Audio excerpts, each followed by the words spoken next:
গত 16ই জুন ছিল আমাদের 81 ওয়ার্ডের কাউন্সিলর অ্যান্ড বোরো 10-এর চেয়ারপারসন শ্রীমতী জুই বিশ্বাসের জন্মদিন। এই বছরের মতো এবছরও গিয়েছিলাম একটা আশ্রমে ম্যামের জন্মদিন পালন করতে। তো সেদিনকে আশ্রমে বাচ্চাদের লাঞ্চের দায়িত্ব ছিল আমাদের।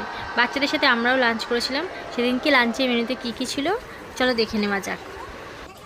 তো প্রথমেই পাতে পড়ে গেছিলো গরম গরম ভাত, তারপর বাদাম দিয়ে ঝুড়ো আলু ভাজা, মুগ ডাল খুবই টেস্টি হয়েছিল, পটল চিংড়ি ওটা আরও টেস্টি।